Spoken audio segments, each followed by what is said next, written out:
Well, the president's response to the 7-2 decision seemed to evolve over the day. On Twitter, at first, he claimed in part, "This is all a political prosecution. I won the Mueller witch hunt and others, and now I have to keep fighting in a politically corrupt New York. Not fair to this presidency or administration." He followed that with a thread of 4 tweets, writing in part, "The Supreme Court gives a delay ruling that they would never have given for another president. This is about prosecutorial misconduct. We catch the other side spying on my campaign, the biggest political crime and scandal in U.S. history, and nothing happens. Despite this, I've done more than any president in history in the first 3.5 years." We'll give Meacham a crack at that in a minute. The president then said this on camera. The rulings were basically starting all over again, sending everything back down to the lower courts, and you start all over again. And so from a certain point, I'm satisfied. From another point, I'm not satisfied, because frankly, this is a political witch hunt, the likes of which nobody's ever seen before. It's a pure witch hunt. It's a hoax, just like the Mueller investigation was a hoax that I won. And this is another hoax. This is purely political. Press Secretary Kayleigh McEnany over in the briefing room was describing the ruling as a, quote, big win for the president. You mentioned that the court decision today was a win. It didn't sound from the president's tweets this morning that he viewed it that way. Has his thinking on it changed as he's had more time to digest? No, the president was making a general point about deference on the principle of absolute immunity, which is the posture that the president took in court. He believes there should have been more deference there. Justice Alito, citing the Harvard Law Review, made a very good point that constitutionally speaking, the president never sleeps. The president must be ready at a moment's notice to do whatever it takes to preserve, protect, and defend the Constitution and the American people. And we wish there would have been more deference to that point of view. But it is a big win, as Justice Kavanaugh noted, that all 9 justices said this needs to be remanded back to the lower court. So, Jonathan Lemire, you're at the White House. It's either a witch hunt or a big win, depending on who you ask and in what moment. The president's attorney, Jay Sekulow, also is calling it a win because it was kicked back to the lower courts. The president obviously doesn't want his tax returns, his financial records to see the light of day, particularly before Election Day. So what's their level of concern now with these 2 7-2 decisions? You're right, Willie, that the West Wing's response was somewhat schizophrenic to these rulings yesterday. As you noted, the evolution from the president's real anger on Twitter in the immediate moments after the announcements, and then it sort of evolved as the day went on. I think politically, we'll see what sort of fallout we have here. I mean, there's a sense that these tax returns are not going to see the light of day. They won't be made public until after the election. So in that sense, there was a sigh of some relief from the White House that if that indeed holds true. But the anger from the president was at the court itself, and in particular, according to our reporting, the justices that he appointed, Kavanaugh and Gorsuch, who, as you said earlier, there's always a sense of loyalty with the president. He demands it from his appointees, from his staff, from those in his circle, even though he doesn't always, of course, exhibit it in return.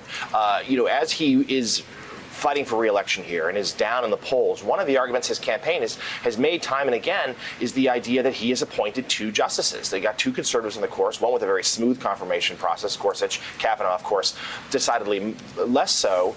And he's saying that, give me another 4 years, I will have the chance, most likely, to appoint at least 1, if not more, Supreme Court justices to give you, meaning his supporters, the kind of rulings that you want. But he's had a series of setbacks from the Supreme Court in recent weeks, and to this point, though some of his anger has been directed at Chief Justice Roberts, who has frustrated him, according to our reporting, since more or less since he took office, in the last few weeks, and in particular yesterday, it was on Gorsuch and Kavanaugh, a real sense of betrayal, as one person close to the president put it to me.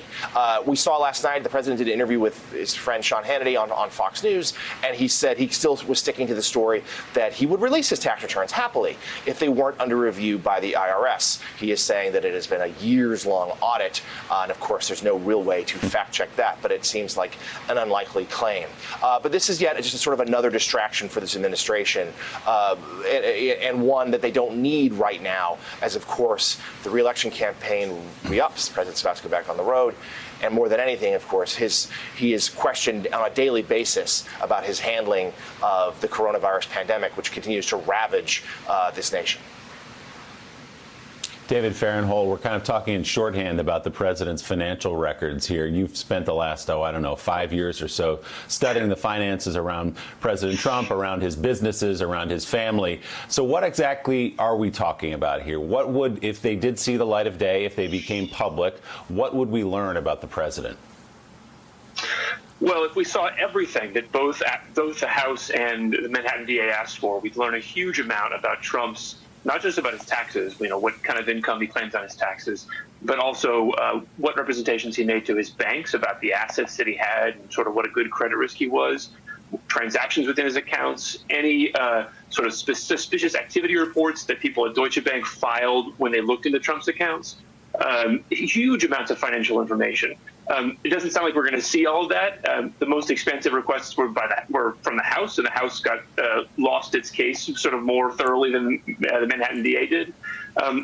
One of the important things about this administration is that when Trump brought his business into the White House with him, and he still owns it, he brought all its relationships and entanglements and obligations. So he sees the world in a way that we can't really understand because we don't see the business connections he sees.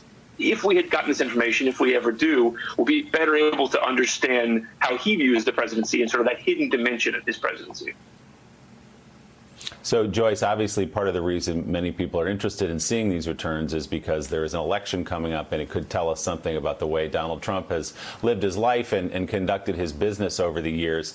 There's been some debate. The conventional wisdom is that people will not see them, the public will not see them before Election Day. There's been some dissent about that. We may hear it later on the show. Do you believe there's a way, is there any speed in this investigation that they could become public before Election Day? I think that there's such an important distinction to draw here between coming public and between being put to use by either investigators or oversight professionals. It seems unlikely to me that we will see them in public through an official mechanism. Perhaps now that this ruling is out there, there will be some alternative sourcing for these documents. We've seen whispers of that below.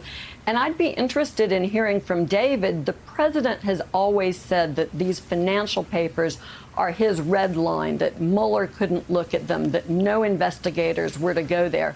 Now that the president is under siege, David, do you think that he'll make perhaps mistakes or bring forward other indicia of what's in these papers in an effort to protect them? So often he's been his own worst enemy, in essence spilling some of his own secrets. What do you think we can see from the president in this regard going forward? I've been thinking a lot about this, and one thing that is interesting about Donald Trump is as careless as he seems to be, and as calm, people talk about him saying the quiet part loud with regard to politics, not keeping things secret that he should.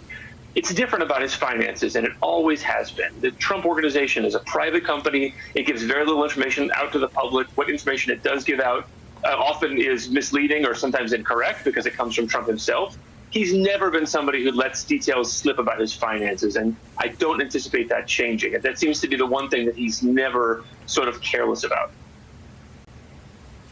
Thanks for checking out MSNBC on YouTube, and make sure you subscribe to stay up to date on the day's biggest stories. And you can click on any of the videos around us to watch more from Morning Joe and MSNBC. Thanks so much for watching.